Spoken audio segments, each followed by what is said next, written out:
बरं वाटतंय ना आता?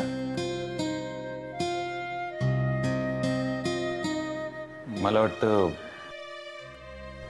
आपण डॉक्टरांना बोलूया का? नाही नाही, ठीक आहे, मी बरं वाटतं आता मला. बल्ला साहेब, तुमचे मानावे तेवढे आभार कमीच आहेत. तुम्ही वेळेवर भुयारात पोचला नसता तर अनर्थ घडला असता. नाही नाही आजोबा, आभार कसले मानता येतात? माझं भुयारात जाणं आणि आदिनाथ तिथं असणं हा केवळ एक योगायोगच होता.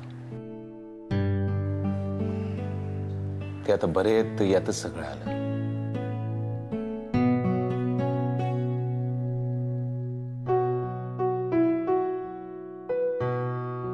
एक्सक्यूज मी माझं भुयारातलं काम संपवून घेतो.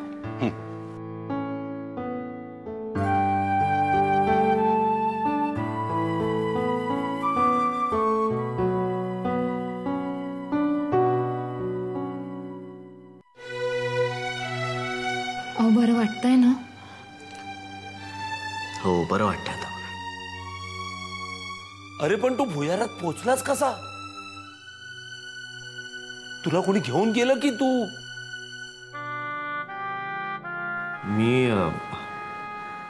मी तुला हाका मारत मारत किचनकडे येत होतो तेव्हा मागच्या खोलीजवळ मी ठेचकाळलो आणि पडलो.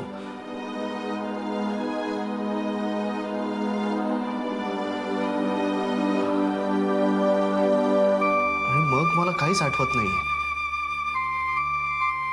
त्यानंतर मी बुडतोय, मला कोणीतरी खेचतंय, असंच काहीतरी वाटत होतं. फक्त एकच आधार होता, शुभ्रा. मी तुला हाका मारण्याचा खूप प्रयत्न केला, पण तोंडातनं शब्दच फुटत नव्हता. अगं पण तू म्हणजे तुला भुयारात जायचं कसं सुचलं? अचानक झोपेत मला काही गोष्टी दिसायला लागल्या. विहीर, पाणी, बुडबुडे आणि मग भुयार. आणि मग ह्यांनी मनातल्या मनात मारलेल्या हाका ऐकू आल्या आणि अचानक जाग आली. अजब खेळ आहे नियतीचा.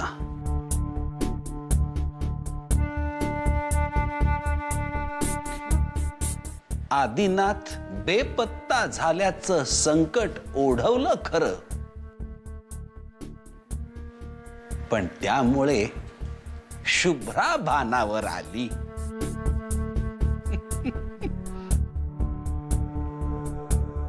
श्रीराम श्रीराम. आजोबा, मला निघायला हवं आता. प्रिया, तू थांब हवं तर. नाही नको, मी पण येते. कारण इथे येण्यापूर्वी आईबाबांना फक्त फोनवर सांगितलंय. त्यांना उगाच काळजी वाटेल ना, म्हणजे इथे काय झालं असेल अचानक. ते सगळं नंतर. सकाळपासून सगळ्यांचा जीव टांगणीला लागला होता. सगळ्यांना कडकडून भूक लागली असेल. चला, मी गरमागरम पिठलं भाकरी करून घालतो. हा, मग कुठे जायचं तिकडे जा.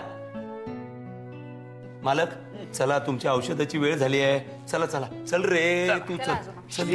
ये, तुला पहिलं करून घालतो बाबा. सावकाश.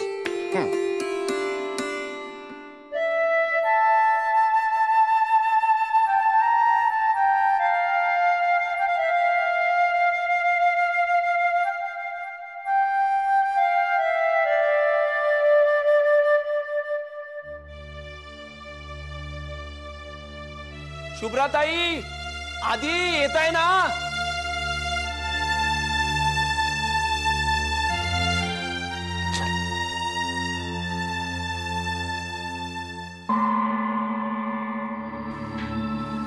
सांभाळून रे बाबांना.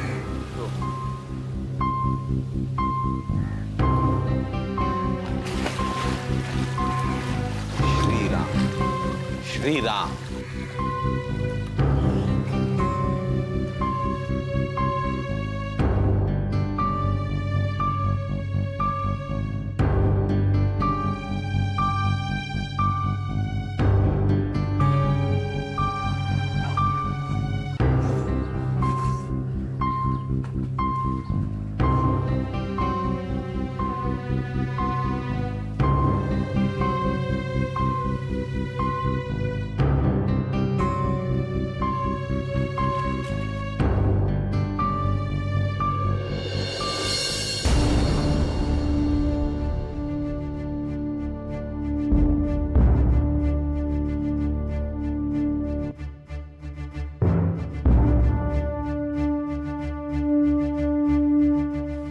सांभाळून रे इथे इथे धर.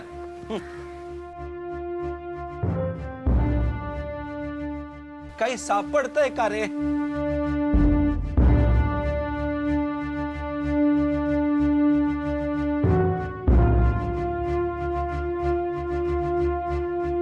श्रीराम श्रीराम.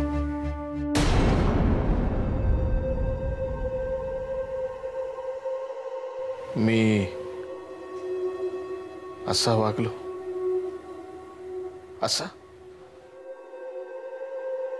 तुम्हाला वागावं लागलं तिच्यामुळे.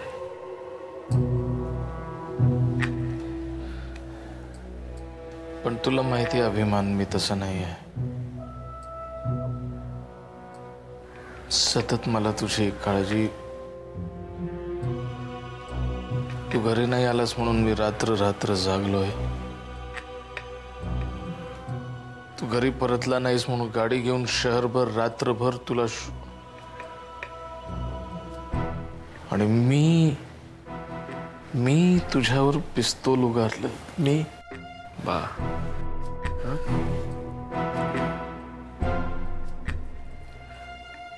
डॉक्टर जोशी सांगत होते, तिनं तुमच्यावर जेव्हा संमोहनाचा प्रयत्न केला तेव्हा जर व्यत्यय आला नसता तर कदाचित आज मी तुमच्या समोर नसतो आणि तुम्हाला ते कळलंही नसतं.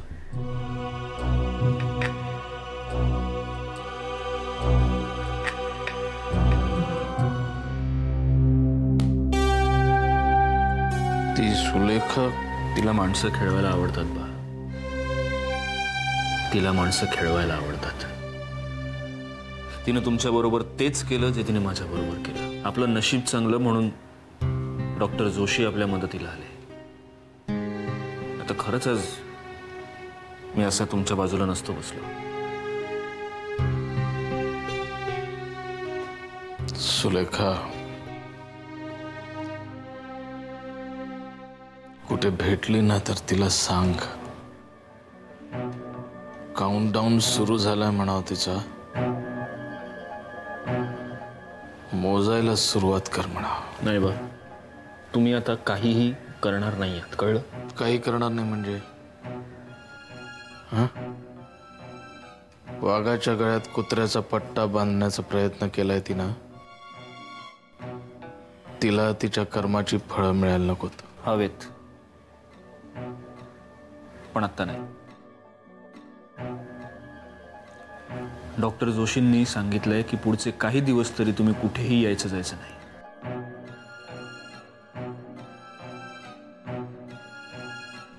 वाट बघी.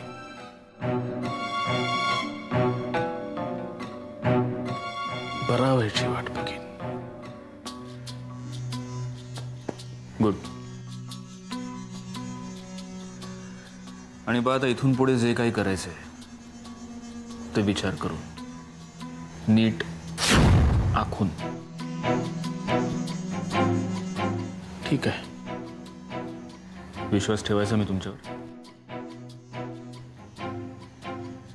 हे बघा बा, आता तुमचा कुठलाही आताताईपणा आपल्याला खूप महागात पडू शकतो.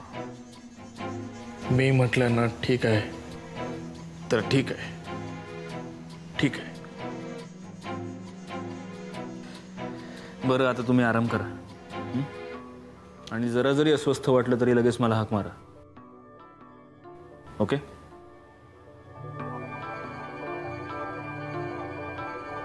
ओके.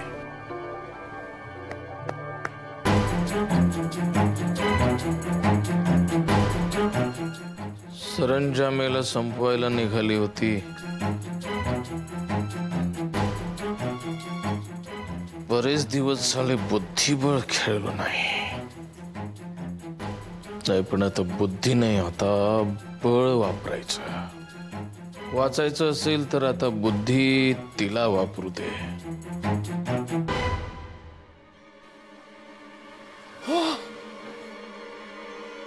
श्रीराम श्रीराम.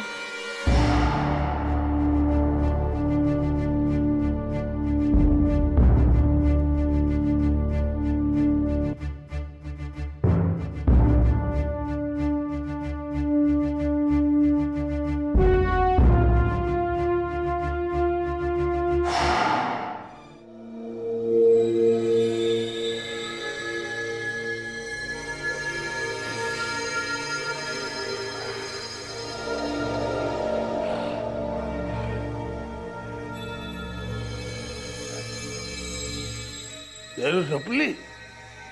कधी संपली? खाल्लं गळली काय? नाही नाही, खाल्ले बरोबर आहे. सुमारी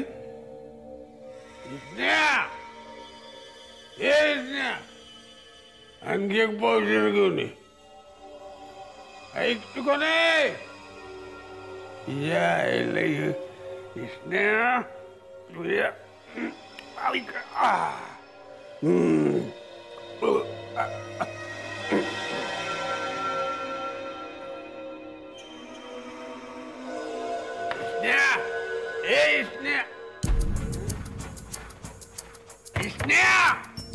पावशीर घेऊन ये.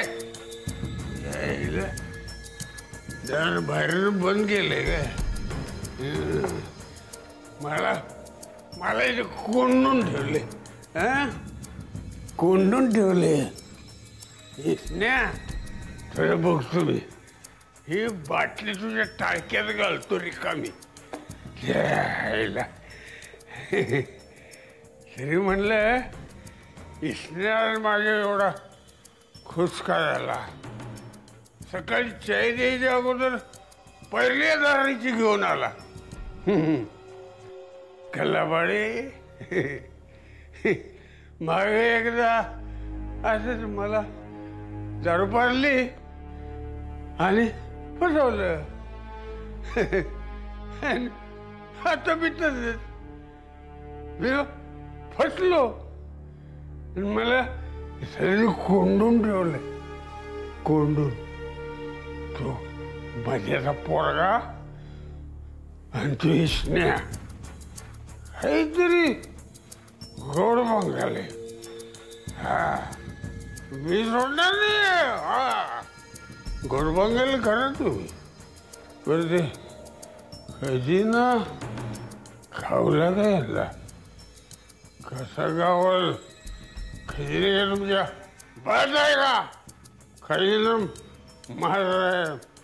माझा खजिना मी सोडणार नाही. तुम्हाला नाही का होणार? खजिना सोपारीच आहे. सोपारीच.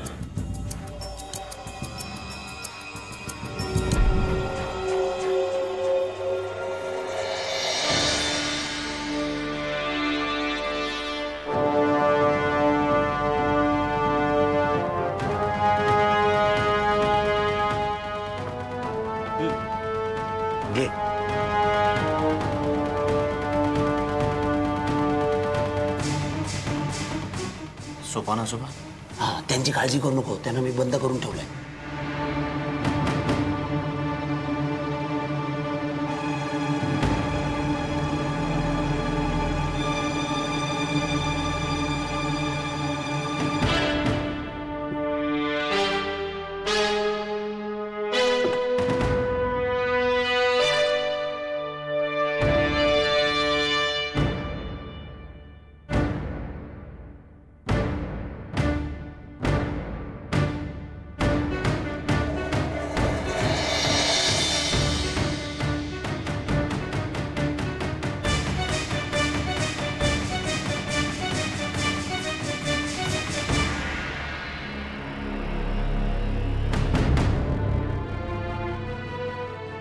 आयुष्याच्या या खेळाचे नाव असे प्रारब्ध. हवा होती को